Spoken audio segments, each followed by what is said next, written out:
Captain Jake Morrison stood on the bridge of the spaceship Harmony's Edge. The stars outside looked peaceful, but the sounds coming from the radio were not. Lisa Barnes, the woman who handled all the ship's messages, turned to look at him with worried eyes. "Captain, you need to hear this," she said. Her voice was quiet, but everyone on the bridge could hear the fear in it. Jake walked over to her station. The sounds coming from the speakers were loud and angry. They did not sound like any language he knew, but the meaning was clear. Someone was very mad. "Where is this coming from?" Jake asked. "The Kethver system," Lisa said. "It's about 3 days away from here." Jake felt his stomach drop. Every human in space knew about the Kethver. They were the monsters that parents used to scare children. The Galactic Council had set warnings to all ships. Stay away from Kethver space. The aliens, there were killers who loved war more than anything else. "What are they saying?" Jake asked. Lisa pressed some buttons on her machine.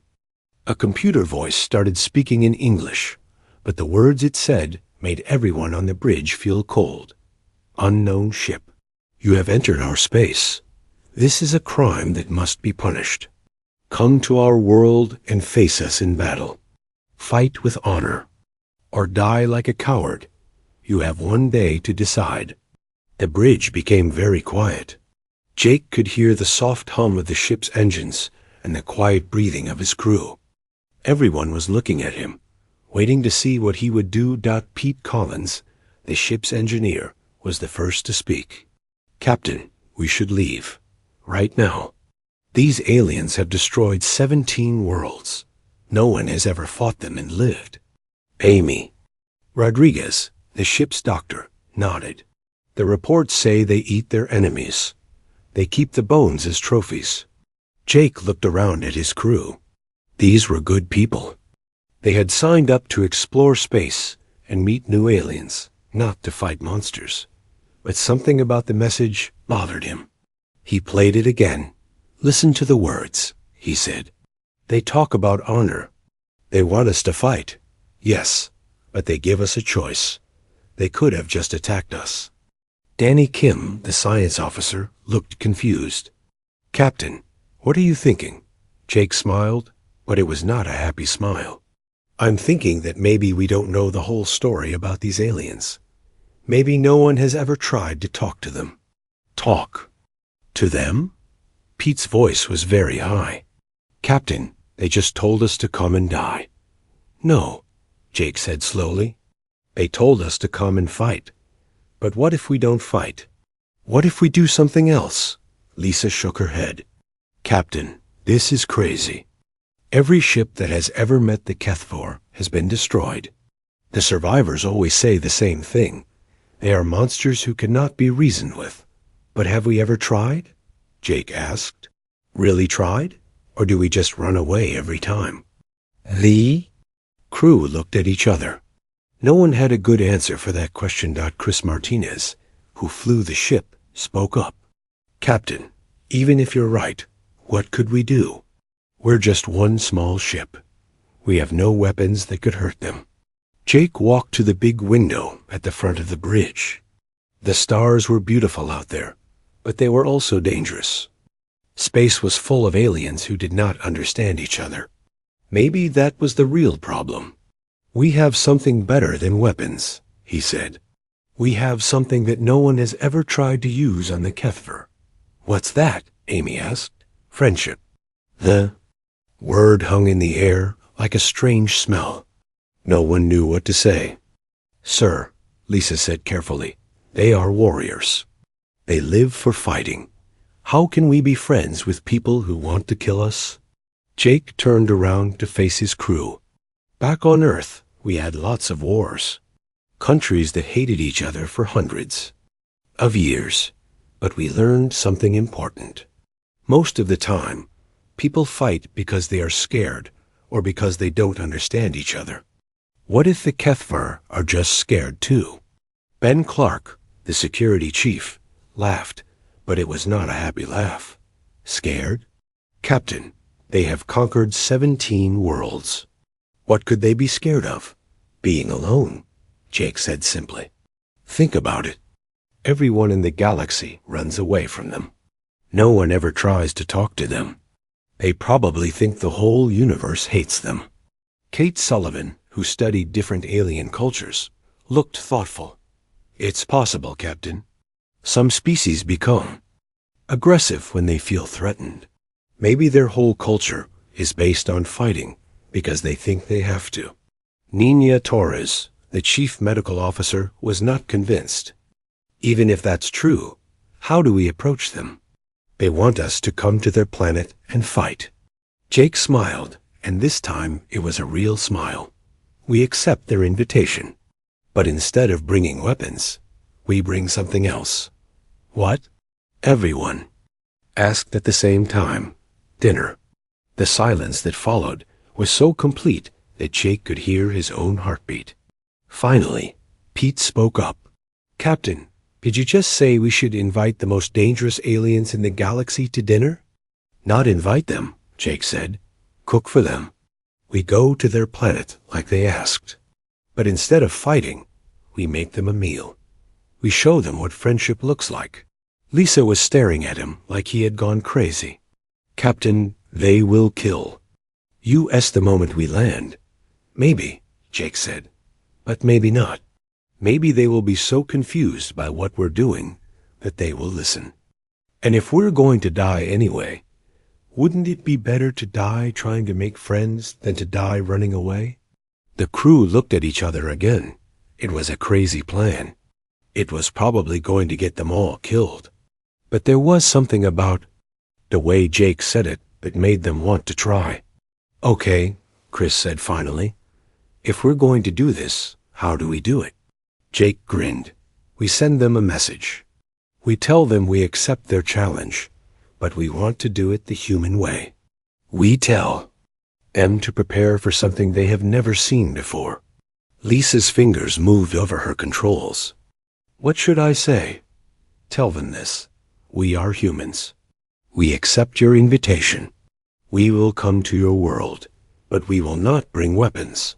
We will bring something better. We will bring the gift of friendship. Prepare to be surprised.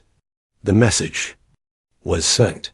Now all they could do was wait and see if the most dangerous aliens in the galaxy would be interested in making friends with a small ship full of humans, who were either very brave or very stupid, maybe both. 3 days later, the Harmony's Edge entered the Kethver system. The planet below looked red and angry, with storms covering most of its surface. Jake could see why the aliens who lived there were so tough. This was not a gentle world. Captain, Lisa said, her voice shaking a little. They're sending us landing coordinates. But sir, there are over 100 armed ships surrounding us. Jake looked at the screen. The Kethver ships were huge and covered with weapons.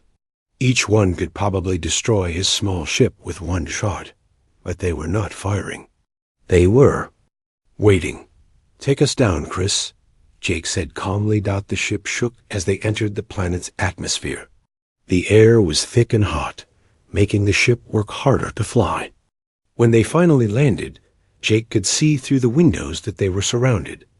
The Kethver warriors were even bigger than the reports had said. They stood almost 8 feet tall, with thick skin that looked like armor. Their faces were long and narrow, with sharp teeth that showed when they opened their mouths. Each one carried weapons that looked like they could cut through steel. Oh my, Amy whispered. They're enormous. Remember, Jake said to his crew, we're not here to fight. We're here to make friends. Everyone stays calm, and everything will be fine. Pete was busy checking the cooking equipment they had brought. Captain, I've got the portable grill ready. Amy has the spices from Earth. Are you sure about this? I'm sure, Jake said, though his heart was beating very fast. Let's go show them what friendship looks like. The crew put on their spacesuits and opened the ship's door. The hot air of the planet hit them like a wave. The gravity was stronger than Earth's, making every step feel heavy. but they walked forward anyway, carrying their cooking supplies. The HFY warriors watched them with confusion. Battle Chief Thrakenos stepped forward. He was the biggest of all the aliens, with scars covering his arms and face. When he spoke, his voice was like thunder. "Humans," he said in broken English, "you come here to die. Where are your weapons? Where is your honor?" Jake stepped forward, carrying a bag of earth vegetables. "Hello, Battle Chief Thrakenos. My name is Jake Morrison. We come here not to fight, but to share a meal with you." The Battle Chief stared at him. All the other warriors stared too. This was clearly not what they had expected. "Meal?" Thrakenos asked. "What is meal?" Jake smiled. "Food. We want to cook food and eat it together. On Earth, sharing food is how we make friends."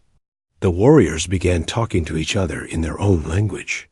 They sounded confused and maybe a little angry. Some of them pointed their weapons at the humans, but Thrakenos held up his hand to stop them. "You mock us," the Battle Chief said.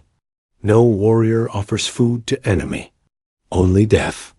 "We're not your enemies," Jake said gently. "We're just people who want to be your friends." Pete and Amy were already setting up the cooking equipment. The portable grill made a soft humming sound as it warmed up. Danny was unpacking the earth. Vegetables, tomatoes, onions, peppers, and corn. The smells were familiar and comforting. The HFY warriors had never seen anything like this. They moved closer, but kept their weapons ready. Their big eyes watched every movement the humans made. "What are you doing?" asked the younger warrior. "We're making dinner," Amy said with a smile. "Would you like to help?" The young warrior looked at Battle Chief Thrakenos, who looked very confused. In all his years of fighting, he had never had. An enemy offered to cook for him. Cade Sullivan, who had studied many alien cultures, stepped forward. "Battle Chief, may I ask you something? In your culture, what happens when someone offers you the first portion of food?" Thrakenos thought for a moment. "First portion goes to most honored warrior. Shows respect." "Then please," Jake said, holding out a plate of grilled meat and vegetables, "accept this first portion. We offer it to you with respect." The Battle Chief stared at the plate. Steam was rising from the hot food, and the smell was unlike anything he had ever experienced. Slowly, carefully, he reached out and took the plate. The other warriors watched in silence as their leader took a small bite. His eyes grew wide. He took another bite, then another. "This is good," he said, sounding surprised. "Very good. What is this?" "It's called a hamburger," Jake said. "We made it with meat and vegetables from our home world. Do you like it?" Thrakenos nodded slowly. "Yes, it is pleasant. But why do you give this to me? I am your enemy." "No," Jake said firmly. "You are not our enemy. You are someone we want to know better." The other warriors were getting curious now. They could smell the food cooking, and they could see that their battle chief was enjoying it. One by one, they began to put down their weapons and move closer. "Can we try to?" asked the young warrior. Amy laughed. "Of course, there's plenty for everyone." Soon, the humans were serving food to dozens of HFY warriors. The aliens were amazed by the different tastes and smells. They had never eaten anything like this before. Their own food was simple and plain, made only to keep them strong for fighting.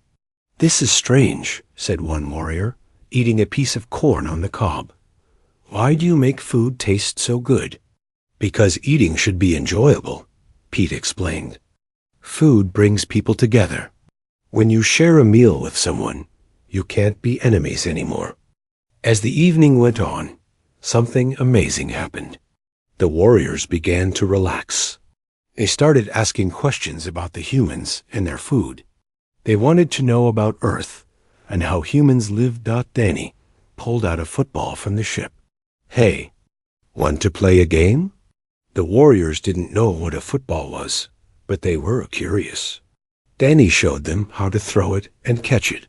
Soon they were all playing together, laughing when someone dropped the ball or made a funny throw. The young warrior, whose name was Krixvar, was very good at catching. "This is fun," he said. "We have games too, but they always end with someone getting hurt." "Games should be fun for everyone," Chris said. "That's the whole point." Battle Chief Thrakenos watched all of this from where he sat. He was eating his third hamburger and trying to understand what was happening. These humans were nothing like what he had expected. They were weak compared to his warriors, but they were not afraid. They shared their food freely. They played games that no one could lose. They smiled and laughed even when surrounded by armed enemies. "Jake Morrison," he said finally. Jake came over and sat down next to the big alien. "Yes, Battle Chief? Why are you not afraid?" Thrakenos asked. "My people have conquered many worlds. We are feared across the galaxy. But you sit here and eat with us like we are friends." Jake thought about how to answer. "Battle Chief, can I ask you something? When you conquered those 17 worlds, did anyone ever try to talk to you first? Did anyone ever try to understand why you were fighting?" Thrakenos was quiet for a long time. "No," he said finally. "They only ran or fought. No one ever talked." "That's because they were afraid," Jake said. "But fear makes people do stupid things. Instead of being afraid, we decided to be curious. We wanted to know who you really are, not just what the stories say about you." "And what do you think we are?" the Battle Chief asked. Jake looked around at the warriors, who were still playing with the football and eating the human food. Some of them were laughing. It was a strange sound, like they were not used to being happy. "I think you're people who have been alone for a very long time," Jake said. "I think you fight because you don't know how to do anything else. But I also think you want friends, just like everyone else in the universe." Thrakenos stared at him. "You think we want friends?" "I know you do," Jake said. "Because you haven't killed us yet. You could have destroyed our ship the moment we arrived, but you didn't. You wanted to see what we would do. You wanted to see if we were different." The Battle Chief was quiet again. Around them, humans and Kethfer were playing games and sharing food. It was the strangest thing he had ever seen. "Jake Morrison," he said slowly, "what is this thing you call friendship?" Jake smiled. "It's what's happening right now. Friends share food. They play games together. They talk and laugh and help each other. Friends don't hurt each other. They protect each other. And you want to be friends with us." "More than anything," Jake said. "The universe is a big, lonely place, but it doesn't have to be. We can fill it with friendship instead of fear." For the first time in his long life, Battle Chief Thrakenos began to understand that there might be something better than war. 3 months had passed since the humans first landed on the Kethfer world. What started as a simple dinner had grown into something nobody expected. The human ship was still there, but now it was surrounded by Kethfer buildings instead of weapons. The warriors had built a small village around the human landing site. Every morning, Jake would wake up to the sound of laughter. It was still strange to hear Kethfer warriors laughing, but it was becoming more normal each day. Today, like most days, Ben Clark was teaching fighting lessons to a group of young warriors. "Remember," Ben said, dodging a punch from Krixvar, "fighting isn't about being the biggest or strongest. It's about being smart." The young Kethfer warrior was confused. "But I am much stronger than you. I should win." "Strength is good," Ben said, "but watch this." He grabbed Krixvar's arm and used the alien's own strength to flip him over. The warrior landed on his back with a thud. The other warriors made sounds of amazement. They had never seen anyone beat Krixvar in a fight, especially not someone so much smaller. How did you do that? Krixvar asked, getting up and dusting himself off. Teamwork, Ren said. I used your strength with my technique. When people work together, they can do things that neither could do alone.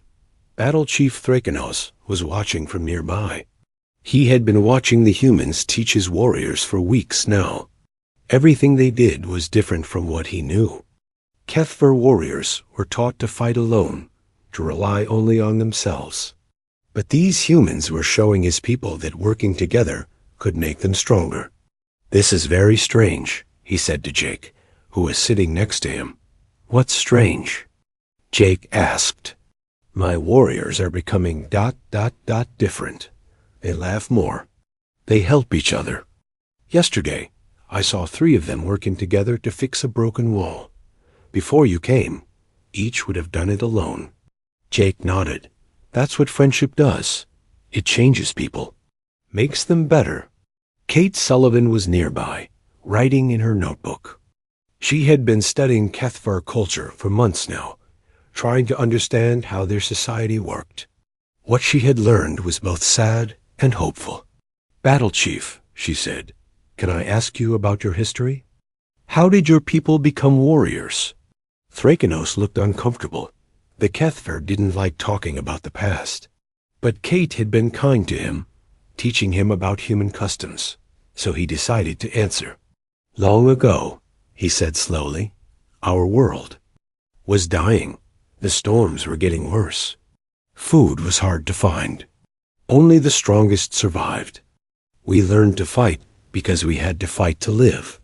But the storms aren't as bad now, Kate said gently. Your world is getting better. Why do you still fight? A battle chief was quiet for a long time. Because ... Because we don't know how to do anything else. Fighting is what we are. It's what we've always been. But that's not true, Jake said. Look around you. Your people are learning to do other things. They're learning to play games, to cook food, to work together. They're learning to be more than just warriors. As if to prove his point, a group of young Kethvar came running over. They were carrying a ball made from woven grass, something they had learned to make from watching the humans play sports. Battle Chief, called one of them. Will you play the kicking game with us? Chris Martinez had taught them soccer, though they called it the kicking game. The Kethver had taken to it immediately. Their strong legs could kick the ball incredibly far, and their competitive nature made every game exciting. I am too old for games, Thrakenos said, but Jake could see he wanted to play. No one is too old for fun, Jake said. Come on, I'll be on your team. Soon, Battle Chief Thrakenos was running around the field, chasing the ball like a young warrior. His massive size made him clumsy at first, but he was learning. And more importantly, he was smiling. Dr. Nina Torres was in the medical tent, treating a warrior who had hurt his arm during practice. But this was not like the old days, when Kethver warriors would ignore their injuries and keep fighting until they collapsed. Now they came to her for help, and they thanked her when she healed them. Dr. Torres, said the warrior, whose name was Drachmer, why do you help us? We are not your people. Nina looked up from bandaging his arm. Because that's what friends do. They help each other when they're hurt. But I have nothing to give you in return. You don't need to give me anything, Nina said. Helping you makes me happy. That's enough. Drachmer stared at her. This was a new idea for him. On his world, everything had a price. Every favor had to be repaid. But this human woman helped him just because she wanted to. I don't understand, he said. How can helping others make you happy? Try it sometime, Nina said with a smile. Help someone who needs it and see how it feels.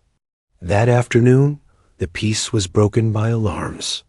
Lisa Barnes came running from the communication center, her face pale with worry.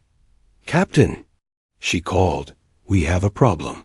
Big ships are coming this way. They're not Kethver. Jake felt his stomach drop. Who are they? Zephyrian Empire, Lisa said. At least 50 warships. They'll be here in 6 hours. The mood in the camp changed immediately. The Kethver warriors grabbed their weapons and started preparing for battle. This was what they knew how to do. This was familiar. Battle Chief Thrakenos came over to Jake.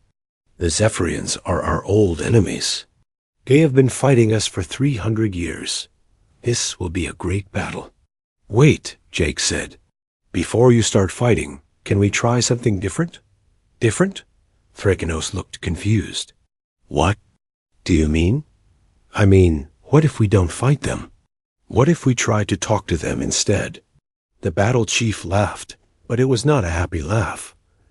Jake Morrison, you do not understand. The Zephyrians do not talk.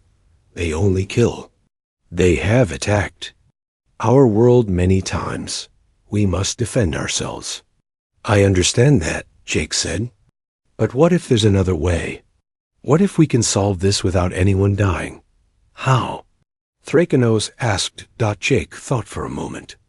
The same way we solved our problem. With friendship. You want to be friends with the Zephyrians too? Krixvar asked. He had been listening to the conversation. Why not? Jake said. If we can be friends with the Kethver, maybe we can be friends with anyone. The warriors looked at each other. This was a crazy idea, even crazier than befriending the Kethver had been. The Zephyrians were known throughout the galaxy as cold, calculating killers. They conquered worlds not for honor, but for resources. They will kill us all, said Drakmer. Maybe, Jake said. But maybe not. What if they're just afraid, like everyone else? What if they attack, because they think you're going to attack them? Battle Chief Thrakenos was thinking hard. 3 months ago, he would have laughed at such an idea. But 3 months ago, he had never had a friend.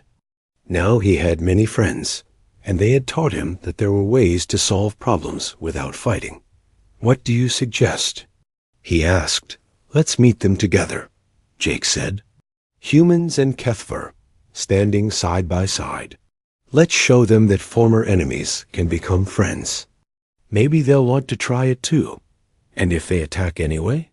Jake looked around at the warriors, who had become his friends over the past months. Then we defend ourselves. But we try friendship first. Thrakenos nodded slowly. Very well, Jake. Morrison, we will try your way. But if it fails, we fight. Fair enough, Jake said. Now, let's get ready to make some new friends. As the Zephyrian ships approached, the humans and Kethver worked together to prepare. But instead of weapons, they were preparing food. Instead of battle plans, they were making plans for the biggest dinner party in the galaxy. It was going to be an interesting evening. The Zephyrian ships filled the sky like dark clouds. They were sleek and silver, much different from the rough, heavy ships of the Kethver. As they landed around the human settlement, Jake could see that the Zephyrians were very different from their new Kethver friends. The Zephyrians were tall and thin, with pale blue skin and large black eyes. They moved like dancers, smooth and graceful, but they carried energy weapons that hummed with deadly power.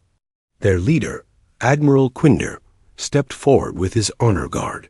Kethver warriors, the Admiral said in a cold, clear voice, we have come to finish what we started 300 years ago. Surrender now, and your deaths will be quick. Battle Chief Thrakenos stepped forward, but he did not raise his weapon. Jake was proud to see that his friend was trying the peaceful approach first. Admiral Quinder, Thrakenos said, we do not wish to fight you today. We wish to offer you something better. The Admiral's large eyes blinked in surprise. Better? What could savage warriors like you offer us? Friendship, Jake said, stepping up beside Thrakenos. We offer you the chance to end 300 years of war with something better than victory. We offer you peace. Admiral Quinder stared at Jake for a long moment.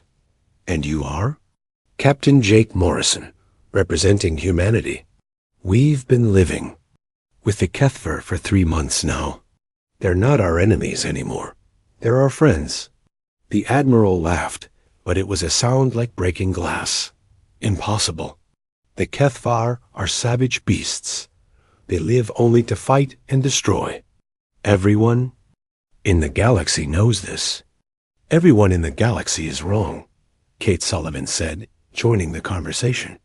The Kethver are people, just like you and us. They want the same things everyone wants: safety, friendship, and a good life for their children. Children? Admiral. Quinder looked confused. Warriors do not have children. They have only weapons and war. Krixvar stepped forward. The young HFY warrior had grown a lot in the past 3 months. He was still strong and brave, but he had learned other things too. I am Krixvar, he said to the Admiral. I am a warrior, yes, but I am also a friend. I am a player of games. I am a learner of new things.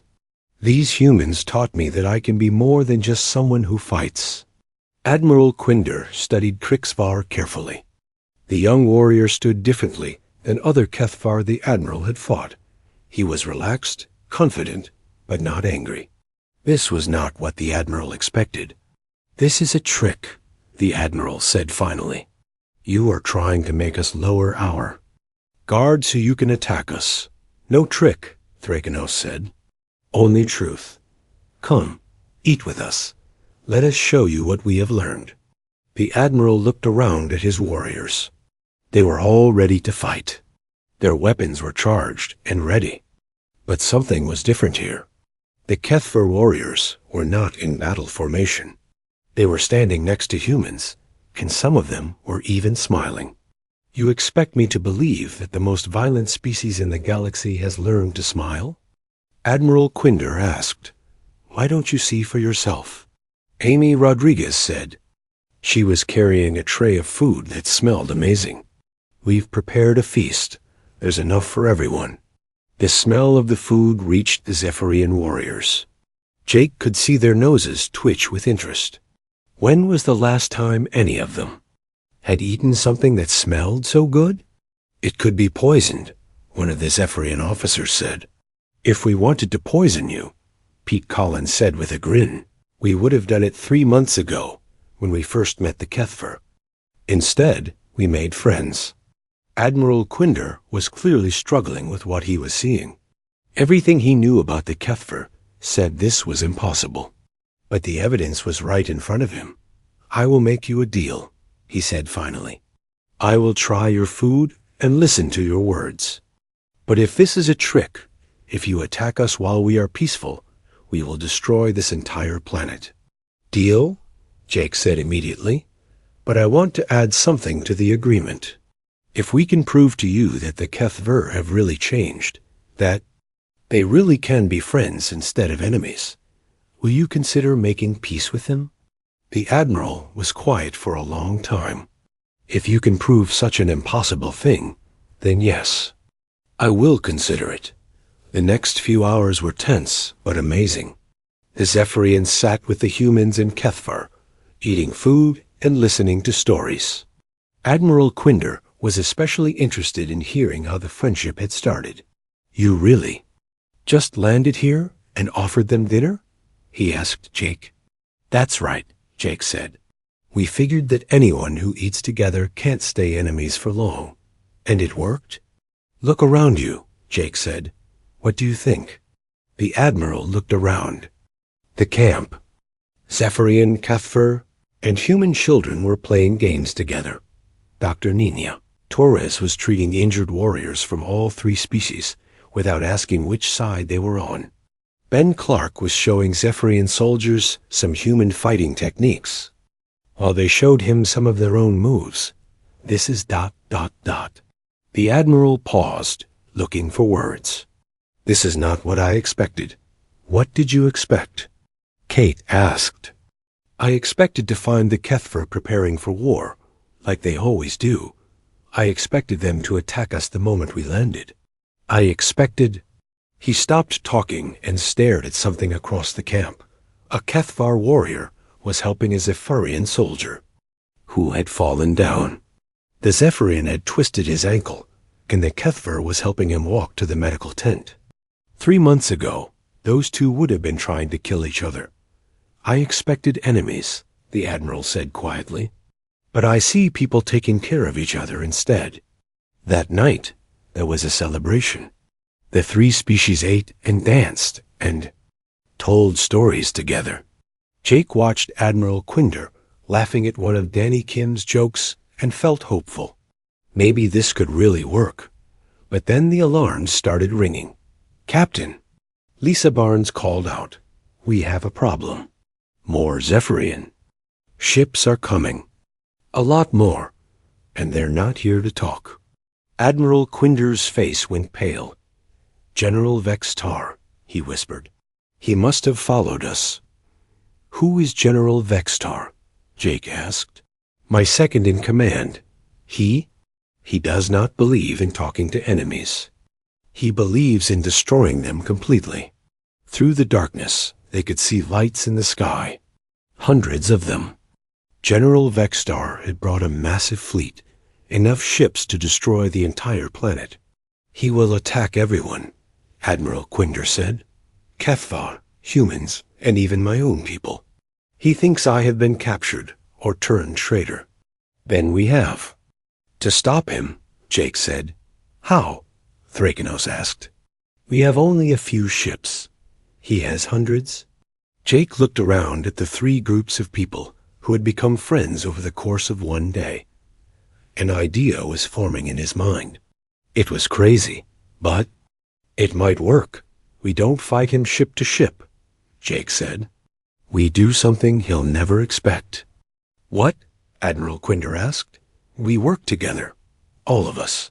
Humans, HFY, and Zephyrians. We show him what cooperation can do." Sam Brooks, the pilot, was already running toward the ships. "Captain, if we're going to do this, we need to do it now. Those ships will be in weapons range in 20 minutes. "Then let's go make history," Jake said. "Let's show the galaxy what happens when friends fight together." As the 3 species ran toward their ships, working together to face a common enemy, Jake realized that this was the real test. It was easy to be friends when everything was peaceful. But real friendship was proven when friends stood together. Against danger, the space battle that followed was unlike anything the galaxy had ever seen. Instead of 3 separate fleets fighting each other, the ships of all 3 species flew together in perfect formation. Sam Brooks piloted his human ship between 2 HFY fighters, while Admiral Quinder's ship flew alongside Battle Chief Thrakenos. "This is incredible," Sam said over the radio. "The HFY ships are so strong, and the Zephyrian ships are so fast. Together, we can do things none of us could do alone." General Vextar's voice came over all the communication channels. He sounded angry and confused. "Admiral Quinder, what is the meaning of this? Why are you flying with our enemies?" "They are not our enemies anymore, General," Admiral Quinder replied calmly. "They are our friends. And if you attack them, you attack me. You have been brainwashed." General Vextar shouted, "I will save you from these monsters." The generals. Ships opened fire, but they were not ready for what happened next. The combined fleet moved like a dance. HFY ships used their heavy armor to protect the smaller human and Zephyrian ships. The fast Zephyrian ships darted around the enemy, confusing them. The human ships, with their clever tactics, coordinated everything. "Target their weapons, not their ships," Jake ordered. "We want to stop them from fighting, not destroy them." This was another new idea. In most space battles, the goal was to destroy the enemy completely. But the combined fleet was fighting to disable, not to kill. They wanted to save lives, not take them. It worked better than anyone expected. General Vextar's ships were designed to fight enemies who fought back with equal violence. They were not ready for an enemy that tried to capture them instead of destroy them. Within 2 hours, the battle was over. General Vextar's flagship was disabled and drifting in space. The general himself was brought aboard Admiral Quinder's ship. "You are a traitor," General Vextar said when he saw the admiral. "You have betrayed everything we stand for." "No," Admiral Quinder said sadly. "I have discovered something better than what we stood for. I have discovered friendship." General Vextar L. 6 months later, Jake stood on the observation deck of the space station that had been built in orbit around the Kethver homeworld. It was not like any space station that had ever been built before. Ships from dozens of different species docked there every day, and the corridors were full of aliens who had come to see the miracle for themselves. Below on the planet's surface, Jake could see the growing city where humans, Kethvar, and Zephyrians lived and worked together. What had started as a small camp around his ship had become a symbol of hope for the entire galaxy. "Captain Morrison," said a voice behind him. Jake turned to see Ambassador Thrakenos walking toward him. The former battle chief had given up his warrior title and become the Kethvar's first diplomat.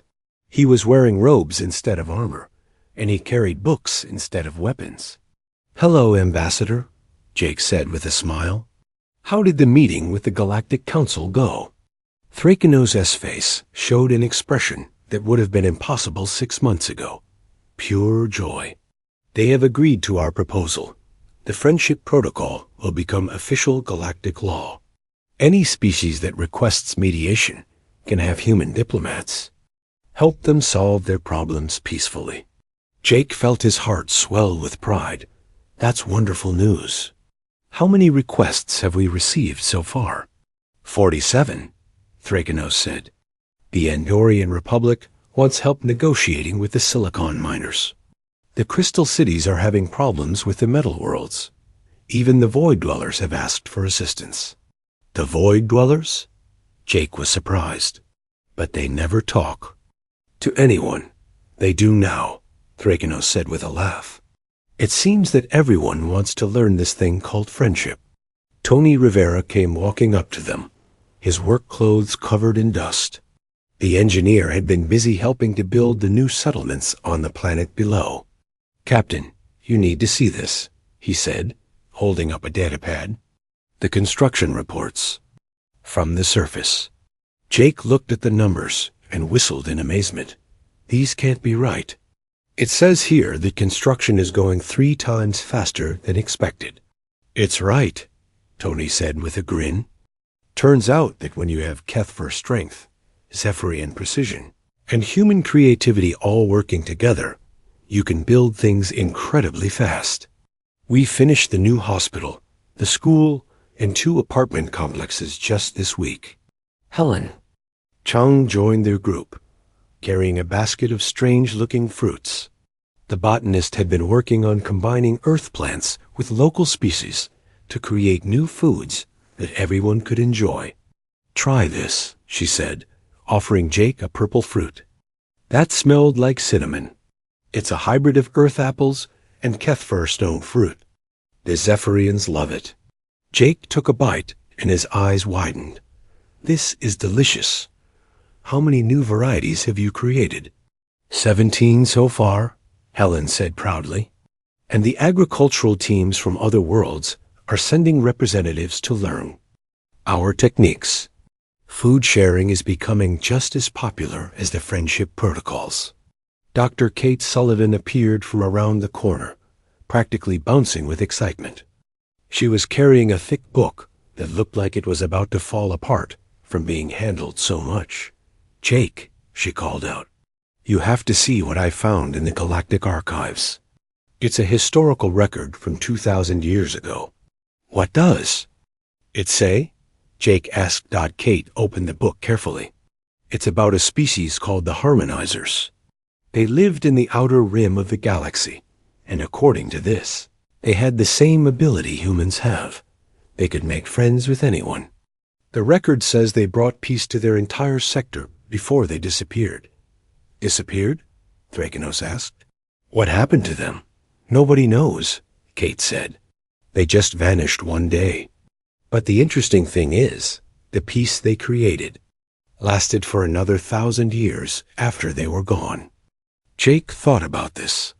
So we're not the first species to try this approach. Apparently not.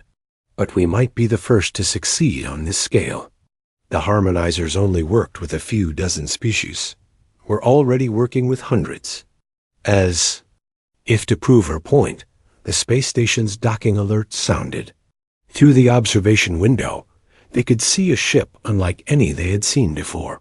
It was long and thin, made of what looked like living coral. That's a reef builder ship, Helen said in amazement. They never leave their ocean worlds. What are they doing here? The answer came quickly.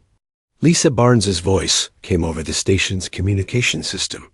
Captain Morrison, please report to Docking Bay 7. We have visitors who specifically requested to meet with you.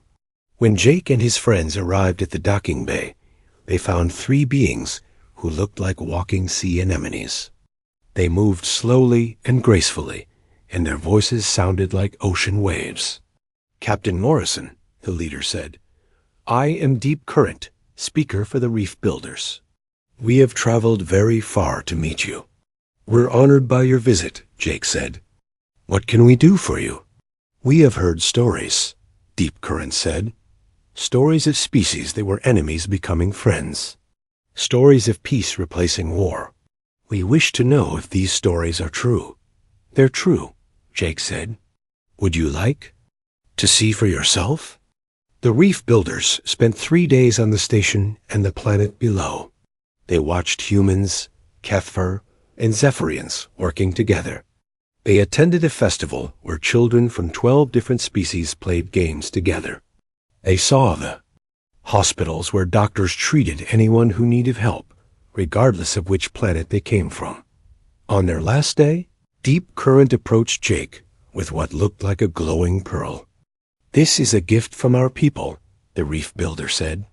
It is a communication device that will let you speak with our ocean worlds across the galaxy. We wish to join your alliance of friends. You're always welcome, Jake said, accepting the pearl.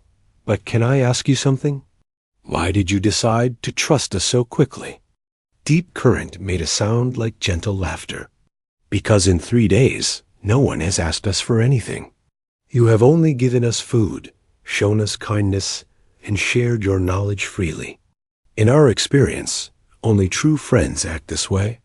That evening, as Jake watched the Reef Builder ship disappear into hyperspace, he realized how much had changed. 6 months ago, he had been captain of one small exploration ship. Now he was part of something much bigger, a movement that was spreading across the galaxy. Max Thompson, one of the younger crew members, came to stand beside him. Captain, do you ever think about what would have happened if we had just run? Away from the Kethfer like everyone else? Jake smiled. All the time. But I think everything happened the way it was supposed to. Maybe the galaxy was ready for friendship. Maybe it just needed someone to take the first step. And now? Jake looked around at the station, full of beings from dozens of different worlds, all living and working together peacefully. He thought about the 47 requests for mediation waiting on his desk. He thought about the new ships being built to carry human diplomats to troubled star systems. Now we take the next step, he said. And then the step after that. We keep making friends until there's no one left in the galaxy who feels alone. Danny Kim came running up to them, holding a data pad and grinning widely. Captain, you're not going to believe this. I just got a message from Earth. The president wants to create an entire fleet of friendship ships. They're calling it the Harmony Corps. How many ships? Jake asked. 500 to start with. They want to send human diplomats to every corner of the galaxy. And get this, the Kethfer and Zephyrians have offered to provide ships and crew members too. Jake felt a warmth in his chest that had nothing to do with the station's heating.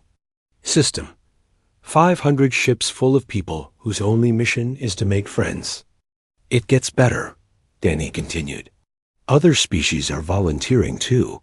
The crystal cities want to provide communication equipment. The metal worlds are offering to build more stations like this one. Even the void dwellers want to help. As Jake looked out at the stars, he thought about all the species out there who were still fighting each other, still living in fear, still believing that strength could only come from making enemies. But change was coming. Ship by ship, system by system, friend by friend. You know what the best part is? Jake said to his friends. What? They asked. This is just the beginning. Imagine what the galaxy will look like in 10 years. Or 100 years. Imagine a galaxy where no one has to be afraid, where every species has friends to help them, where wars are just stories that parents tell their children about the bad old days. Thrakenos nodded slowly. A galaxy where the strongest thing is not weapons or armies, but the bonds between friends. A galaxy, Jake said, looking out at the infinite stars, where humans have taught everyone the most important lesson of all, that anyone can be your friend if you're brave enough to try. As the space station continued its orbit around the peaceful world below, ships from across the galaxy continued to arrive. Each one carried beings who had heard the stories and wanted to see the miracle for themselves. And each one left carrying the most precious cargo in the universe, the knowledge that friendship was possible, even in the darkest corners of space. Human experiment in friendship had become something much bigger than anyone had imagined. It had become hope itself, spreading from star to star, proving that the most powerful force in the universe was not gravity or nuclear fusion, but the simple desire of thinking beings to care for each other. And it all started